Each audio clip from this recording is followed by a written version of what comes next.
All right. Sorry for the little delay there. Just wanted to ensure that those of our beloved brethren and other media will follow suit. Now let's continue from where we stopped. We stopped at part 4, Book of the Covenant. The scripture plus the new covenant, which is the Bible we have today. We have been trying to examine what it is. That book that is given to us is a book that was given to us out of Yahweh's love to guide us into all of his righteousness, all his good ways. The Bible is a book that's supposed to explain to us who Yahweh is, though we may have knowledge of him in the little sense, in the little way that we can pick up from what is presented to us, because who will ever know Yahweh fully as he is? Everything about Yahweh is being unveiled, revealed from time to time. And even when Yeshua returns, we are told that even his name we haven't heard will be given to us. Name. Even Yeshua will be coming with a new name. Even us, who are going to live in the kingdom by his special love, are going to be given special names. And that is saying something. It didn't mean titles.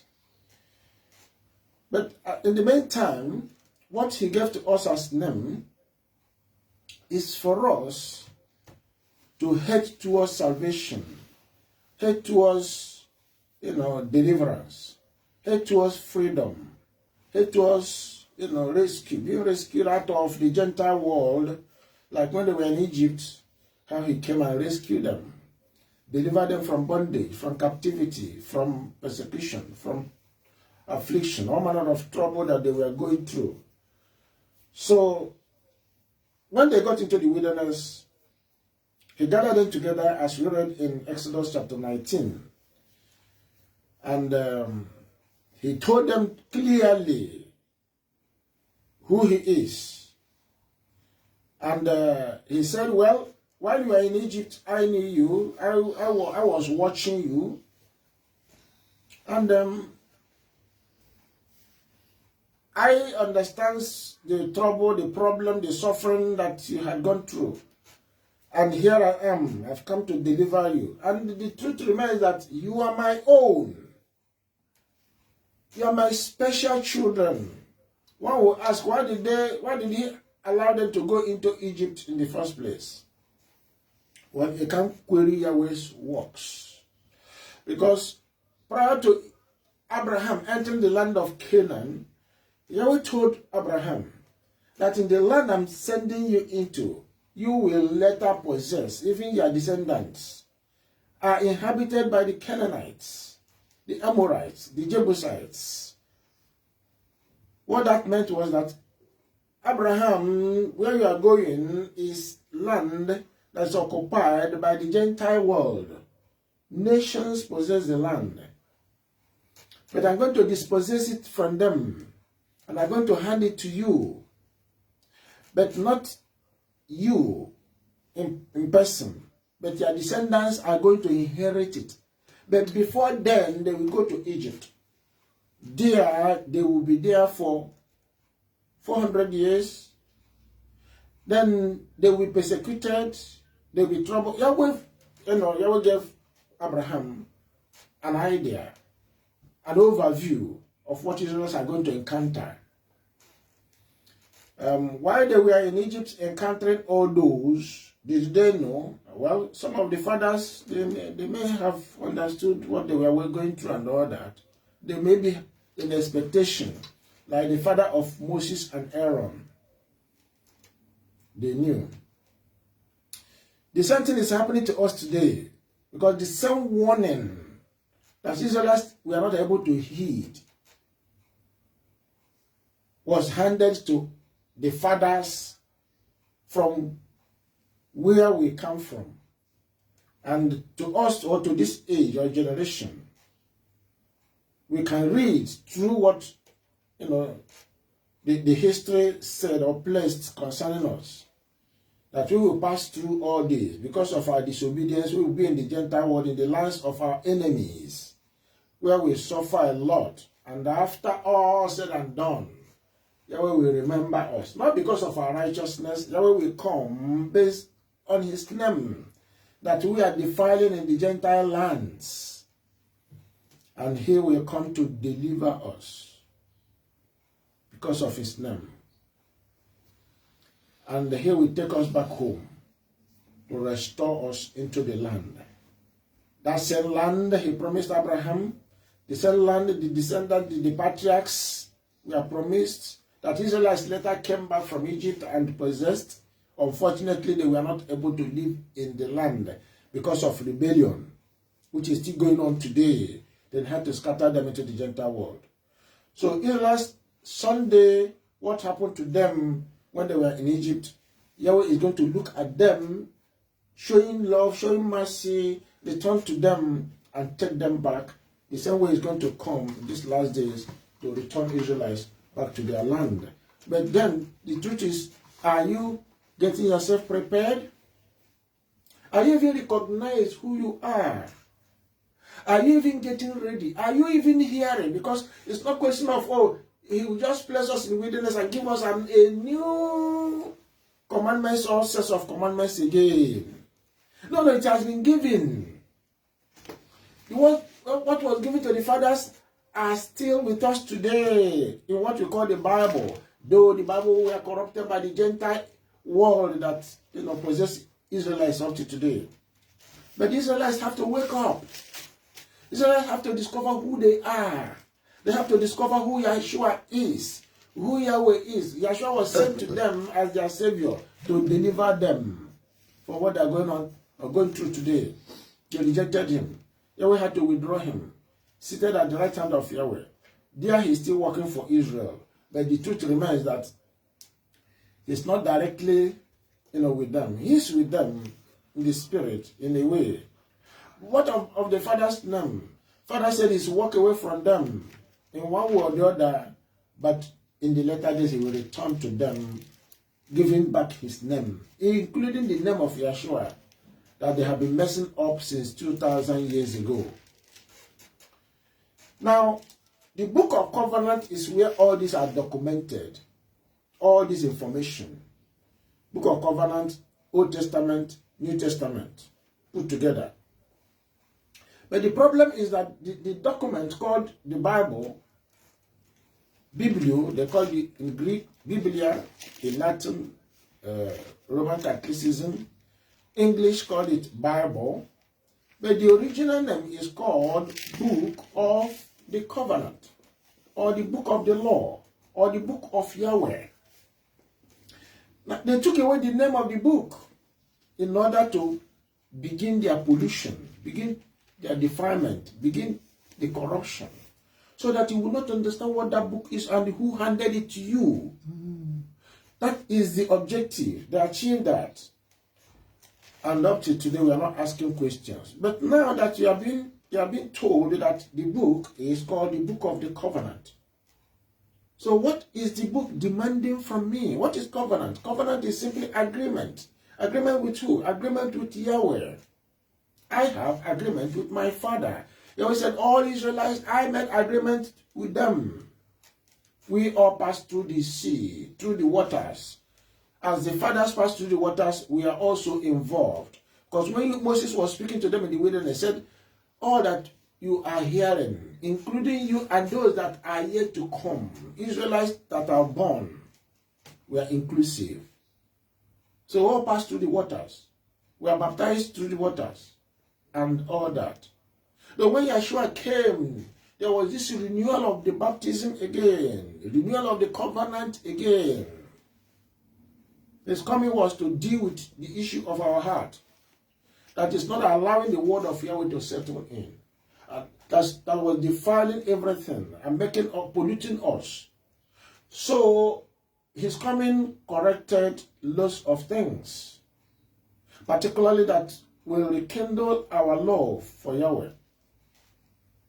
And that's why he talked about sending the Spirit of Yahweh after he ascends into heaven. And he did. And he said to us, the Spirit will galvanize us into the knowledge of the teachings. All that he taught us, he taught the disciples. They will be revealed. Those things that they forgot, they will be, uploaded again into their minds. They will remember, they will recall. And even new things, even the truth of Yahweh will be placed in our heart, so that we'll be able to walk back to Yahweh. So the work of the Spirit is to give us the fruit of Yahweh. The fruit of Yahweh is what, holds what you call all this framework that help us understand the book of the covenant. Without the Spirit, the fruit of the Spirit, we won't understand. We won't be talking what we are talking about today. We won't even discover or know who we are, let alone coming back to Yahweh. No, we wouldn't. Because we are lost. We walked away. In fact, that lost began with the fathers. When Yahweh was speaking to them in the wilderness, they began to walk back. They haven't stopped walking back. Up to today, the children are still walking. In fact, they are running back. Unfortunately, that's where everybody is. Rebellion, disobedience. Walk back is disobedience to his word, saying no to his word, and listening to another, listening to the one that Yeshua said, if anyone, and Shaul, Peter, James, all of them preached, if anyone come to you and preach the gospel that they never preached to you, if they speak to you concerning the Messiah, another Messiah that was not spoken or you are taught, do not succumb. If you do, you're your own. That means the person will perish. Unfortunately, they didn't listen. Unfortunately, they didn't hear. Unfortunately, up to today, they were corrupted with another. The message of another. The truth is gone. Now, the truth is not gone forever, because the Spirit of Yahweh holds the truth. As Yeshua is the way, the truth, and the life. Yeshua and the Spirit is one. So the Spirit coming, staying, or taking the position of Yeshua, walking with us today, because Yeshua said, I will not leave you or forsake you. I will be with you even to the close of the age. So when he left physically, he returned spiritually. He is still with us. He is still with us till today. And he is our teacher, our comforter, our guide, our helper, our instructor, the revealer of all the hidden mysteries, truth. The book of covenant is a book of mystery. Not that Yahweh intended to hide or make everything secret from us. No. It's because of walking away from him, not listening to his instructions. So the Spirit stays away. When you are not embracing the word of Yahweh, instruction of Yahweh, say, obey my voice, keep my covenant. When you are not doing that, the Spirit will walk away, because the Spirit and the word is one. Did you hear that? Yeshua said, the word I speak to you is spirit and life. So if we hear the word, the Spirit is there. And that the Spirit is there, then you get ministration. You get understanding. You cannot understand the scriptures without the Spirit. During the children's class this morning, the teacher was saying that the Spirit reveals the word. And that is the truth. The Spirit reveals the word. You can't hear the word. In fact, you'll be when you carry the book of covenant, you just get tired. Enemy will minister to you. Oh, why not drop it and do this A, B, C, D? Leave it. Later you come back to it. Zero. You not go to it. But the Spirit strengthens you. The Spirit encourages you. The Spirit comforts you. The Spirit helps you. The Spirit guides you. The Spirit gives you the appetite. The Spirit equips you to love. In fact, you will go all out. You seek, you want to search and search. At times you are reading from the word, you don't want to drop it. That is the making of the Spirit. That is the work of the Spirit. And as you are reading, the Spirit helps to understand what is it. So when you come to the book of the covenant, Genesis to Revelation, Yahweh helped us to understand how to walk with him, how to hear his word, listen to him, obey him, and remain in obedience. And he will love us and hold us to as his children. That is the content of the book of the covenant. In the book of the covenant that we have been studying, beginning with the Torah, I call it Torah obedience criteria, because whatever you're going to study in the Bible, all are tied in the Torah. All are tied in the Torah.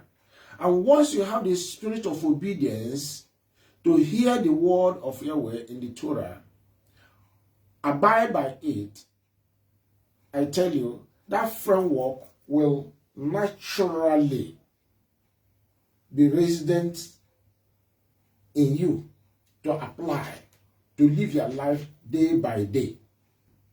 It's a natural thing. Now the question is, what are these criteria? We have mentioned that the criteria is standard ways of Yahweh. Yahweh cannot change his standard. Principles of the law, of the Torah, which we must study, research, live with, do what they say. And when we do them, we are doing what? Doing the will of Yahweh. The will of Yahweh is to obey him, to keep his covenant. That is the will of the Father. So anybody that says he's professing Yahweh, he's calling him, he's serving him, and he's not in disobedience, is not doing the will of the Father. And that is the judgment. Matthew chapter 7, 21 to 23, Yeshua placed the judgment there. Already, judgment is placed there. Oh, somebody will say, I read the Bible, I read the covenant, I read the book, I followed the instruction, even your name, I did everything, I worked my wonders, I worked miracles in your name. Therefore, I'm qualified for the kingdom. Yeshua said, no, I don't know you. Why?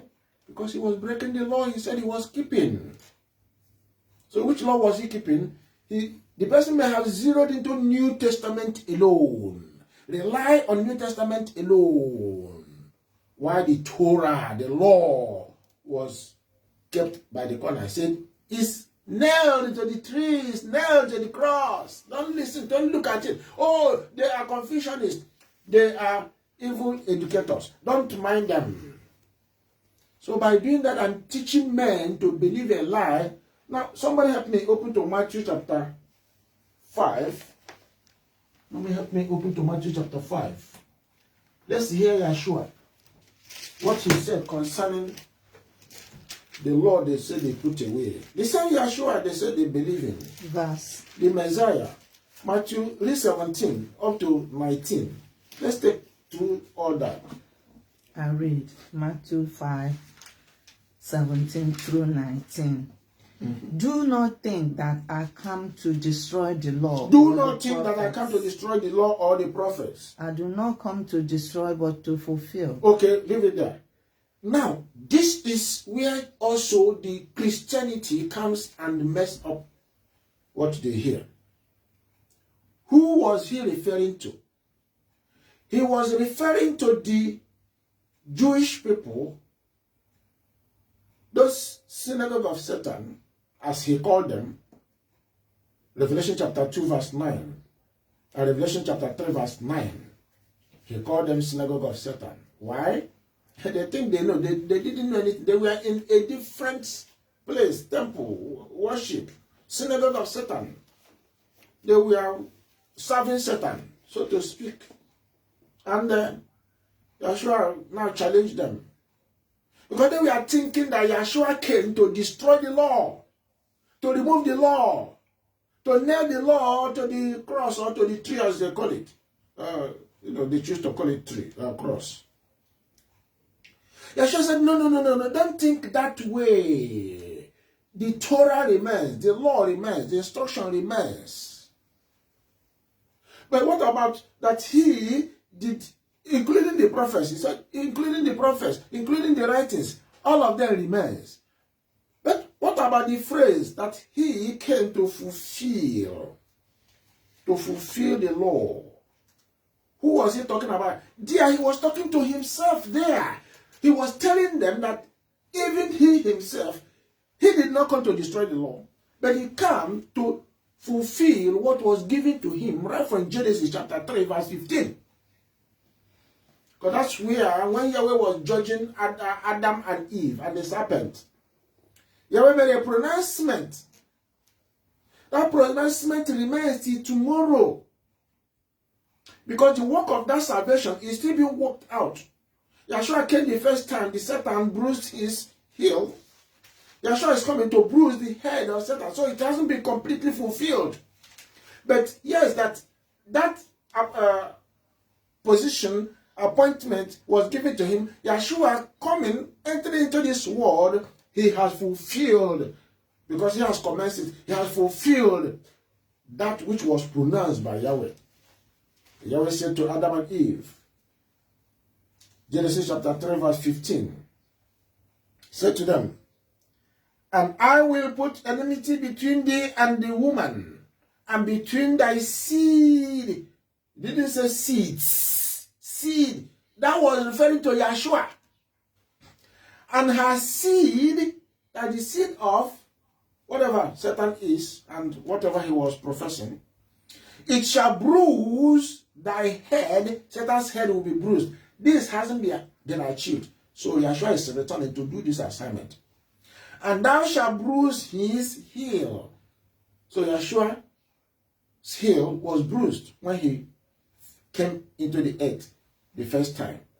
And if you look at Galatians chapter 3 verse 19 and Romans 16:20, where Shaul was referencing this, because this promise was revived in Abraham. Abraham was promised a seed will be given to you. And he said he didn't say seeds. He talked about seed. Not just Isaac. Beyond Isaac, one is coming. That will come from the loins of Abraham, which is Yeshua HaMashiach. Did he come? He came. Did he fulfill it? He fulfilled it. That is what Matthew 5:17 is talking about. And some of the promises of Yahweh, which Yeshua fulfilled. He didn't say he's taking away the law. Already Yeshua has opened his mouth and said, the law I didn't come to remove. The prophet I didn't come to remove. The writings I didn't come to remove. And he said, look, let us look at the book of Luke before we return to Matthew chapter 5.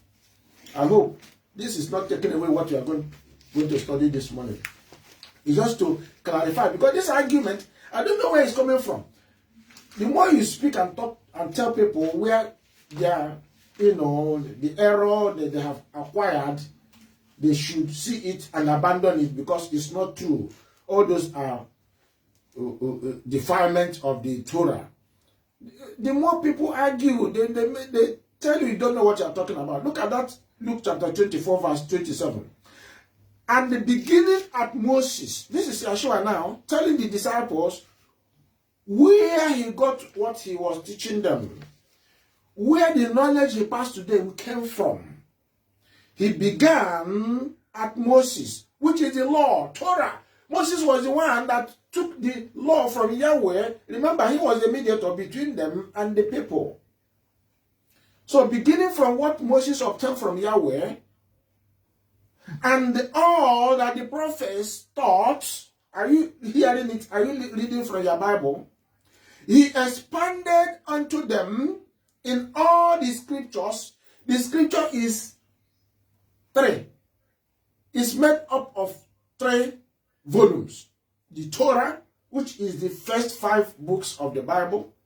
Then the writings of the wise people, including David, including Solomon, and so on. The book of Proverbs, the book of Ecclesiastes, and so on and so forth. And also the prophets, the writings of the prophets. These 3 make up what is called the scriptures. The New Testament is not the scripture. Yeshua, what Yeshua took from the scriptures, these old covenant books, he taught them from there. And what he taught the disciples from these scriptures, or from the scriptures, is what the disciples in turn professed in a way of writing, communicating to us. We call them gospels. And all the letters they wrote called epistles.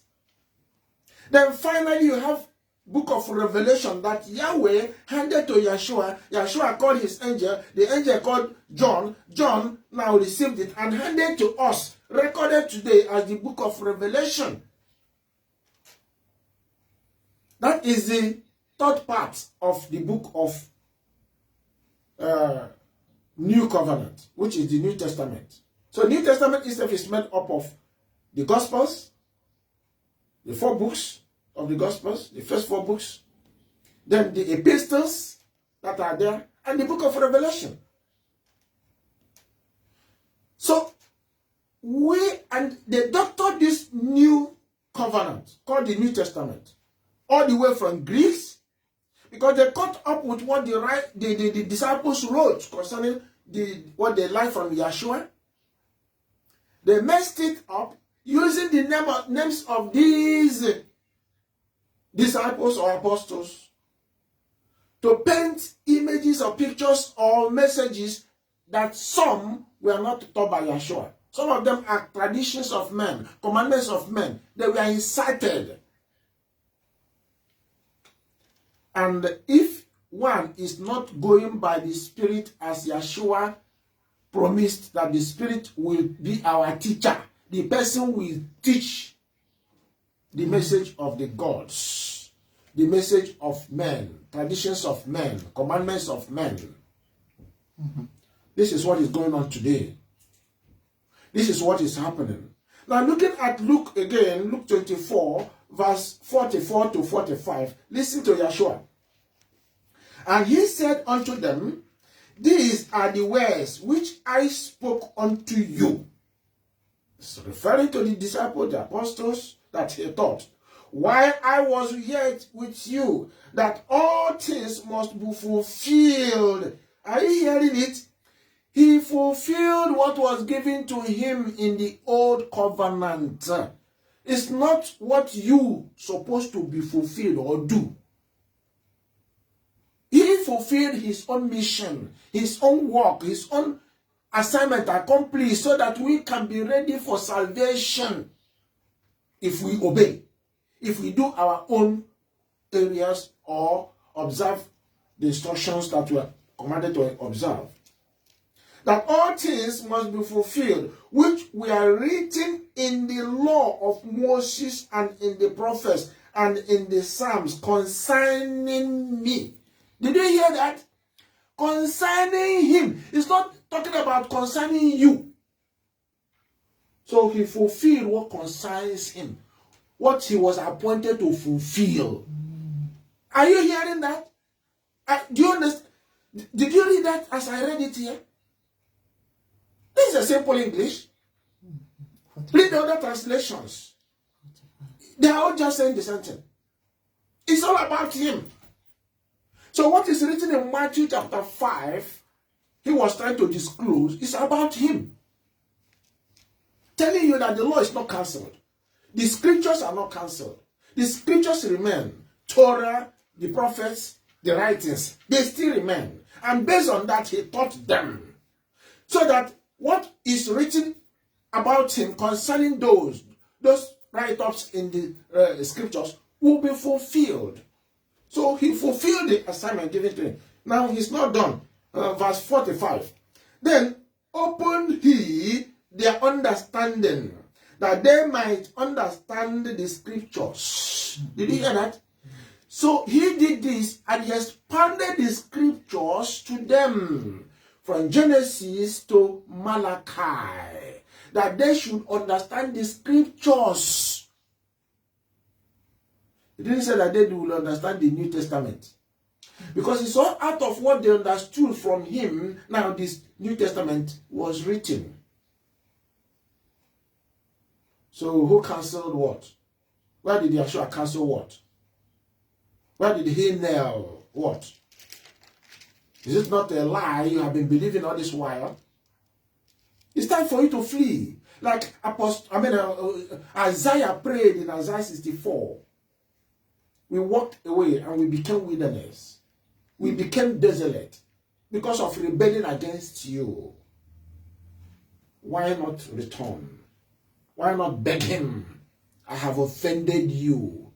I heard from my father, who heard from the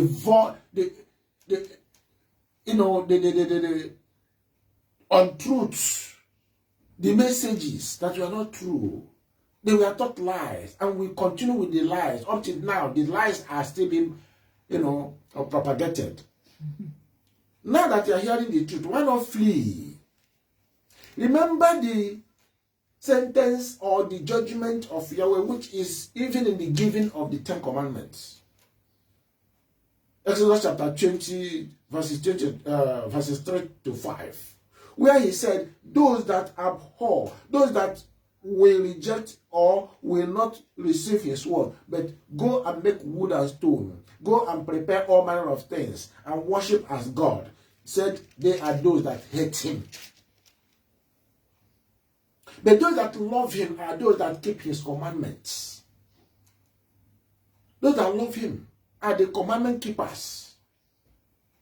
And without loving him and keeping his commandments, you cannot find grace. You cannot obtain his grace for salvation.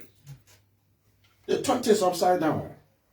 And they want, even me, when they accost me, they want me to believe them. Imagine that. Imagine that. You see, truth was twisted and held upside down. And they want us to look up where the falsehood is and to hold the falsehood, so that the corrupted word, which now they have narrowed down, will be left behind. And we follow now what is falsehood, painted as if it is truth. And people have been running with this for ages. Even before Yeshua came. Since the time in the wilderness till today, this same thing has been happening. This is the trouble. Let us go to Matthew chapter 5. Go on, read verse 18 for us. I hope that verse 17 is understood. Verse 18. Yes. For assuredly I say to you, till heaven and earth pass away, one jot or one title will by no means pass from the Lord till all is fulfilled. Are you hearing that? Not even a letter in the Torah, in the law, in the instruction will be removed or cancelled or nailed to the cross, as they tell us. Not one jot, not one dot, not even comma. They will be there until he returns. Isaiah said that, Isaiah chapter 2, 3 to 4, that the law that they are rejecting today, they said is nailed to the cross, is going to be used by Yeshua to rule the earth. Amen. The law, the same law they reject, will be used to rule them. And any nation that will not go to Jerusalem to learn and worship Yahweh, there will be no rain in their land. So what about that? Read for us verse 19. 19. Whoever therefore breaks one of the least of these commandments and teaches men so shall be called least in the kingdom of heaven. But whoever does and teaches them, he shall be called great in the kingdom of heaven. That's all right. Now, looking at that 18 again, Yeshua said, not even a dot of the world will be removed until all be fulfilled. Has everything been fulfilled? Has even Yeshua returned back to deal with the enemy, bruise his head, and remove him? So everything is not fulfilled. So the law remains. That's what Yeshua is saying. It will be in this earth until he returns and everything is accomplished. And even when everything is accomplished, well, the same law of Yahweh will continue to rule humanity, because even in heaven, the law of Yahweh is ruling those in heaven. So why is it the law is... Yahweh cannot remove his law. What will he use to rule his people? Even no nation in the world will reign or rule without law. How can you live? It will be anarchy, to be chaos everywhere where there is no law. So it's a ritualistic, it's a legalistic thing you are talking about. What is legalistic? What is ritualistic? Oh, I don't mean that. I mean that, salvation is gotten by grace. Just have grace. Just put on the cloak of belief or faith. Then righteousness will be there for you to enter the kingdom. They follow Satan and overturn the word of Yahweh. Twist the word of Yahweh. Position lies. They painted lies as if it's truth. And they want us to believe lies and live the truth. Doesn't happen. Then that verse 19 said, if anybody ventures to break, as they are rejecting the word of Yahweh, and they teach the same thing, the same knowledge of rebellion and disobedience to people, so they will miss the kingdom. They will miss the kingdom. But if they will teach, and if they will do, they will be called great in the kingdom of Yahweh. That is Yeshua. That is Yeshua. What else did he talk about the commandments? In book of John chapter 14, he made a pronouncement in verse 15. John 14:15. If ye love me, keep my commandments.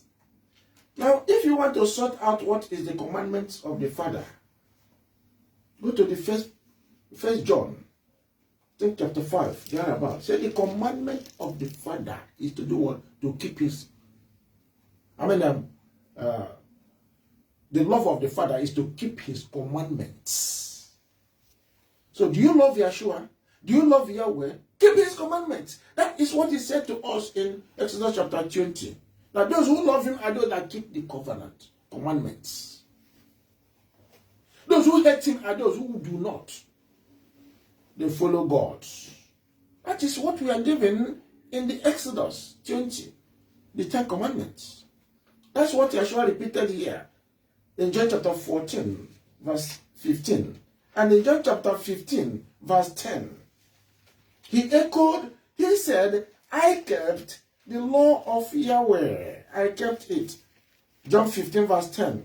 If you keep my commandments, ye shall abide in my love, even as I have kept my Father's commandments and abide in his love. So this morning we are going to talk about, or this afternoon, we talk about the love in this book of covenant framework. Love. One of them is love. In fact, in the framework, which is the Torah context or background or outline, the basis which the covenant is instructed. The 5 of them, as we mentioned earlier, hear the word of Yahweh, fear Yahweh, obey Yahweh, love Yahweh, lead or teach. We hear the Yeshua say, you must not only do, but you shall teach. So these are the constructs. These are the framework. These are the background which you have to hold at your fingertip if you must read the book of covenant, internalize what is written in them, and apply yourself, do them. You must be a good what? Hearer, listener. When you are reading the word of Yahweh, you are hearing. Reading without hearing, nothing goes in. The Spirit will not take over. Will not even teach you. Will not even teach you. Then you have to fear him. You hear in Exodus chapter 19, where he called them that they may hear him as well as fear him. Notice who he is. Understand who he is. What he will tolerate, what he will not tolerate. So he speak out all those things he will tolerate, things he will not tolerate, which is the 10 Commandments. Then he called them obey. Called them to obedience. Obey, obey, obey. So these are keys of understanding, mastering the book of covenant. Then he went on to say, all I have given to you in the book of the covenant is what is called love. Yahweh is love. If you love me, keep my commandments. Keep all my instructions I gave you. That is what is called the framework. That is what is called mastering the what? The covenant. The book of covenant.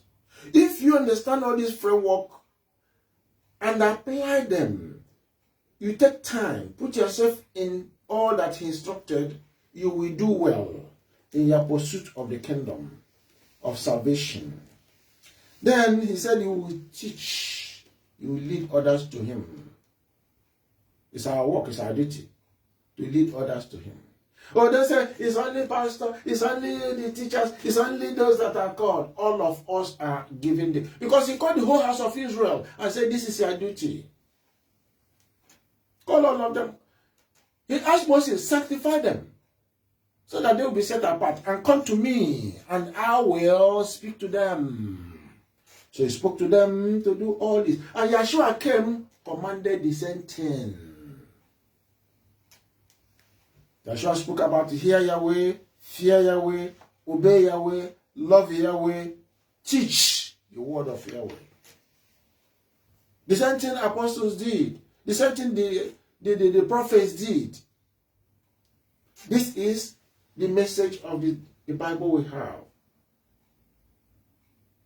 The book of the covenant. These 5 constitute Torah obedience criteria framework. Today, we shall be examining love as one of the major components of the framework. The message is passed already. The message is passed already. Love. Yahweh is love. Yahweh shares his love in our heart. That we will not only love ourselves, but we should love him the more. Love Yahweh the more. Love Yahweh more than yourself. Love Yahweh more than your husband. Love Yahweh more than your neighbor.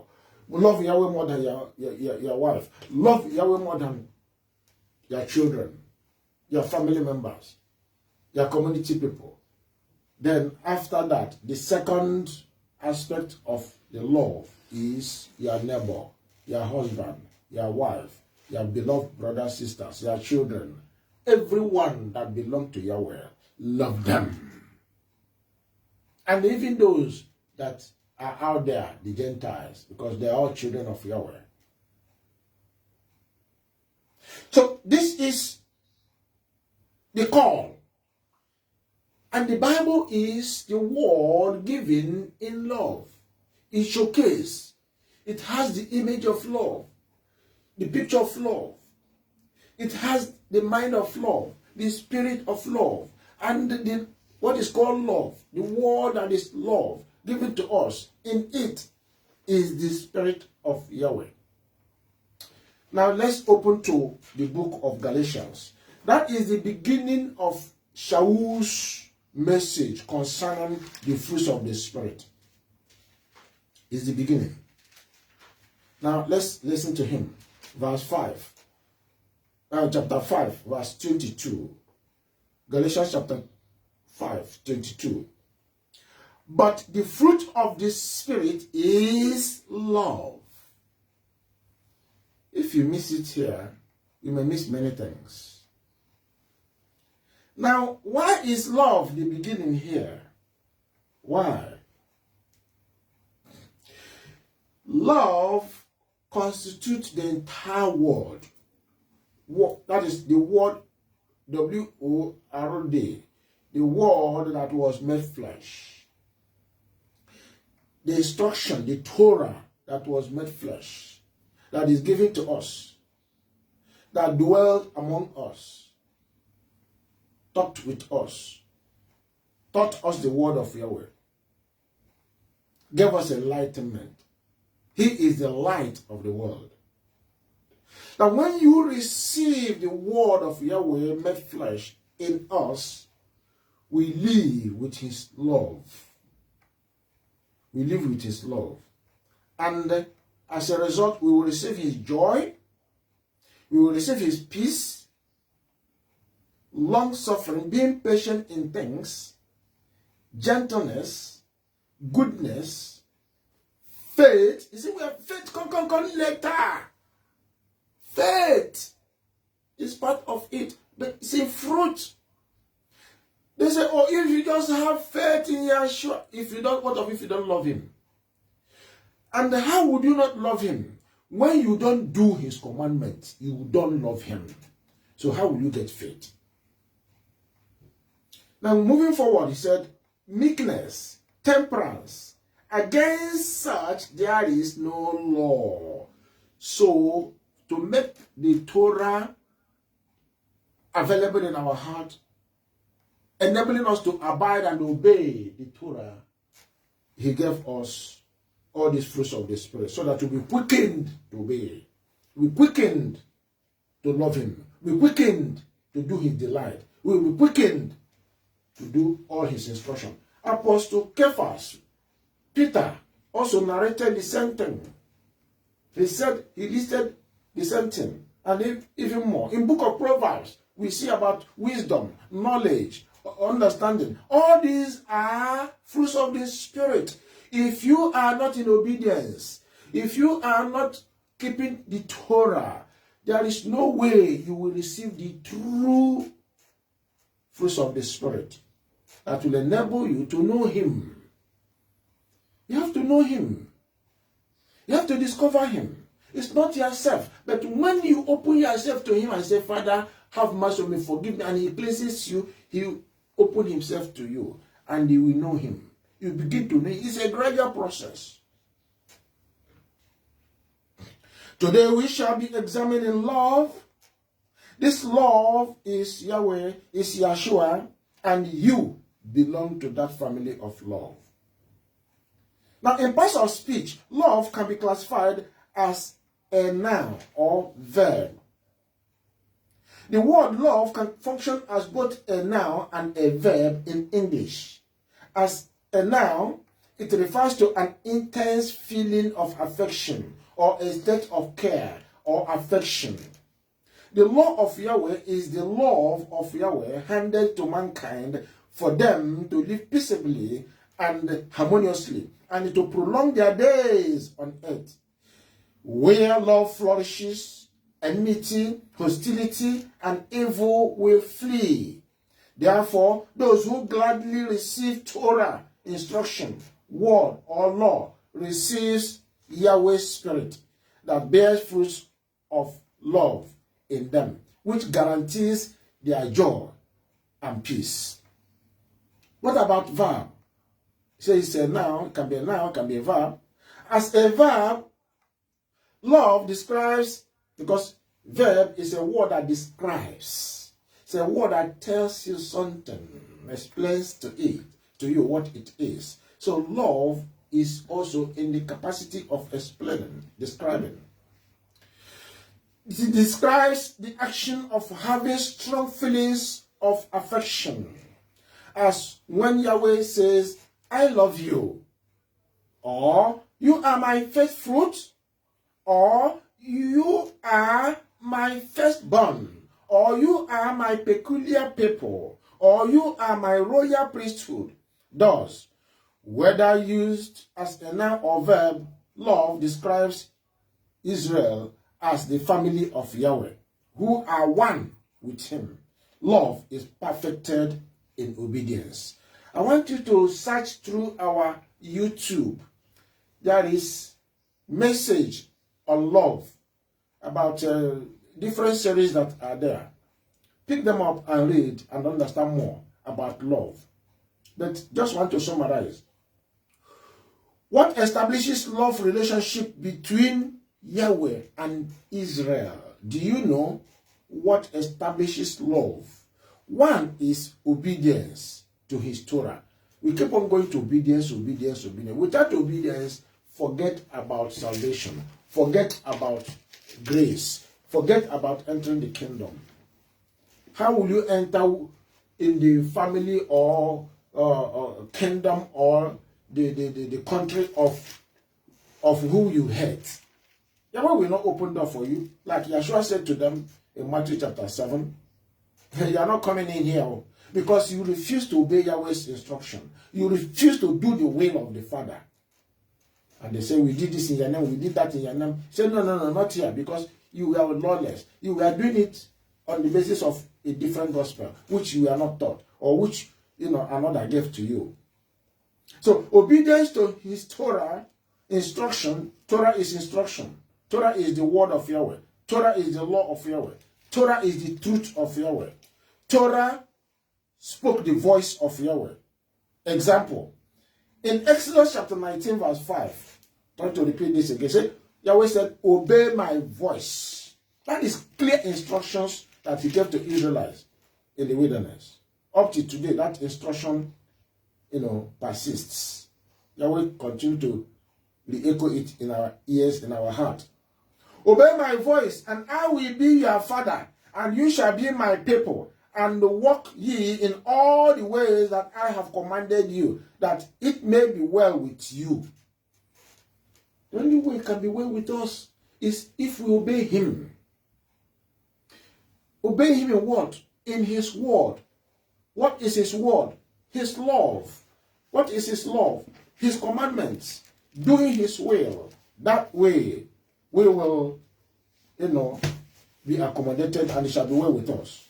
Jeremiah chapter 7 verse 23. Obey my voice, and I will be your father. He kept on saying this in Exodus, in Deuteronomy, even the prophets, all the whole prophets, they spoke about the same message. When obedience is lacking, love vanishes, and truth perishes and is cut off from their mouth. Jeremiah 7 verse 28.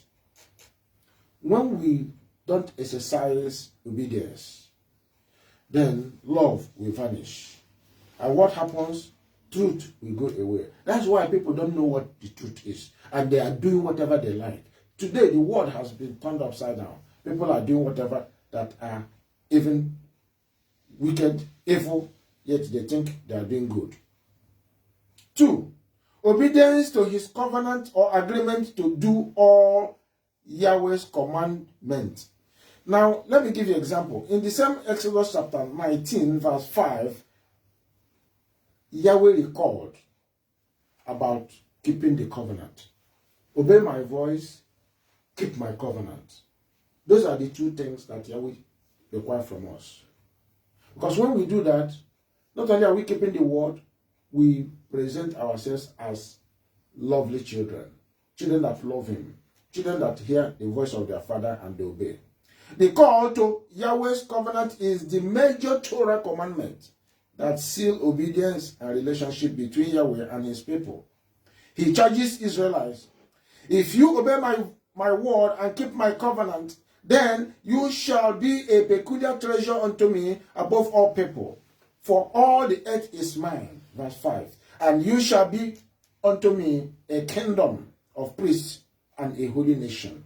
That is Exodus chapter 5.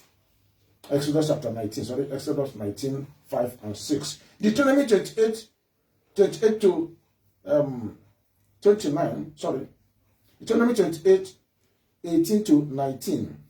Yahweh has declared today that you are a people for his own possession, as he has promised you, and that you should keep all his commandments.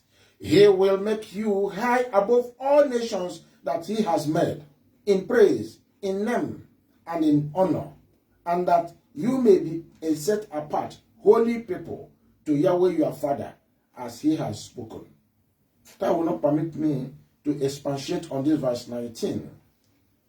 You have been chosen, you have been made to be high above all nations. Do you know what that means? Israel they lost that position to be high, to be number one, to be highest amongst all humanity, all people of the world. They've lost it to the Gentile world. And today they are servants. Today they are slaves. They don't have praise again. They don't have name again. Their identity is gone. Where is their name? They don't even know that they are Israelites. But in this letter, the Yahweh promised to return to them to also restore his name, and they restore them to their name. It's happening. It's already happening. And they will have honor, and they will be set apart again for him. That is Yahweh's promise. Ezekiel 16, verse 8. Now, when I passed by you and looked at you, behold, your time was the time of love. Yahweh loved us. When he called Abraham, Isaac, when Jacob was wandering in the wilderness, he loved him, took him, cleaned him, even set him free from Egypt, prepared him in the wilderness that he will showcase his love.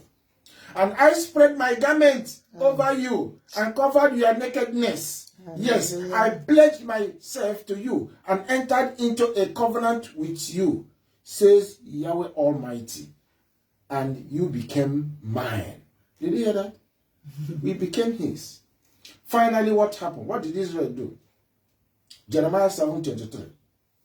But this thing I commanded them, saying, listen to my voice, and I will be your father, and you shall be my people. Walk in all the way that I command you, that it may be well with you. But they didn't listen or turn their ear, but walked in their own counsels and in the stubbornness of their own evil heart, and went backward and not forward. Since the day that your fathers came out of the land of Egypt to this day, to today, I have sent to you all my servants, the prophets, daily rising up early and sending them. Yet they didn't hear. Even what they are hearing today, the message that is being preached today, they are still not hearing. Have you seen where the trouble lies? Began from the time immemorial, in the wilderness, till today. The enemy closed their eyes, seared their heart, removed all the messages, and gave them filthy messages, gave them dislocated messages, gave them commandments of men, asked them to believe in themselves and hate Yahweh. And that is what is going on up to today. And Yahweh is crying for them. Yahweh is saying, why would you die? Why would you see good and turn it upside down and it becomes something that will inflame and destroy you? Why will you continue to chase those who are pointing to you the path of destruction and say it's the path of righteousness, part of holiness, part of grace, part of the salvation, the kingdom? Yahweh says, no, obey me and live. Love me, hear my voice, keep my commandment, fear me and live. And also teach others.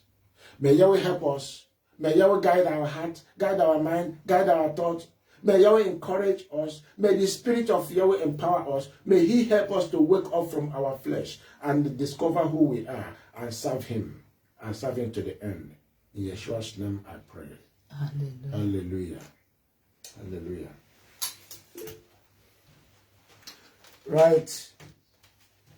By next week we shall see how we will get to perhaps the last portion of this covenant framework, and we'll be able to tidy everything up for understanding, waiting for our Bible to come, the book of covenant to come. Right. Anybody? Somebody's raising hands. Yes, can we hear from you quickly? We want to pray. Yes, sorry, Shabbat Shalom. Shabbat Shalom. If we in the Exodus as well, Exodus 9:20. Yes, it's true. Because I was questioning, I was like, regarding the images for like children, getting their material. Yes. I was questioning. I was like, oh, but you know, if it's the steak, surely it shouldn't be you know, a snare. But then I remembered something that Yahweh told me, because I love to create images and to just design stuff. So there was a picture I had in my house of Yeshua's hand with the hole inside it, and as I was getting closer to him in his covenant, he told me, although it's a beautiful picture, it's not something I want you to put in your house. And it's because these things, even though they're so innocent and it's just for the children or for yourself to just get an image in your brain, it can become something you become to worship. So, yeah, I just wanted to say I agree with Elder Michael, and I just want to say, yes, sorry, Yahweh, for getting your instructions. And, yeah, I hope to, if I do get the chance, to do more cleaner presentations, which doesn't, you know, come against the commandments of Yahweh. So yeah, thank you. All right. I think that message has been passed. Mommy reiterated on that, and good thing you revisited it and you have understand what is, because Yahweh want to avoid. You see, Yeshua they saw in the days when he came into the world. If he's walking the street today, they will recognize him as Yeshua that way again. Image creation, you know, Yahweh is spirit. Yahweh is not human being. Yeshua is spirit. Yeshua is not, and he's walking, all of us walking us into that spirit